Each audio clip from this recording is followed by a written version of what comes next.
Hello guys, বর্ষাতালির পরিবারে তোমাদের সবাইকে স্বাগত। আজকে নিরলগাছিতে মনসা পুজো হচ্ছে, আর ওইখানেই চলে গেছিলাম পুজো দিতে। দেখো চারিপাশটা জঙ্গলের মধ্যে মন্দিরটা আছে, আর এখানে মূর্তি পুজো হয় না, ঘট পুজো হয়, আর ওইখানটা পুজো দিতে হয়। আর এখানে ওই পুজোর উপলক্ষেই মাইক বাজছে, মাইকের শব্দটা শোনা যেতে পারে, একটু ম্যানেজ করে নিও। আর একটা ছাগল বলি দেওয়া হবে, ওই দেখো বাঁধা আছে।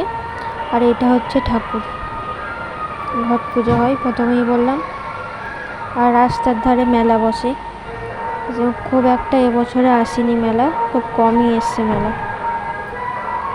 বিকালে দেখাবো তোমাদের কেমন হয় মেলাটা। আপাতত এই কটাই বসেছে মেলা।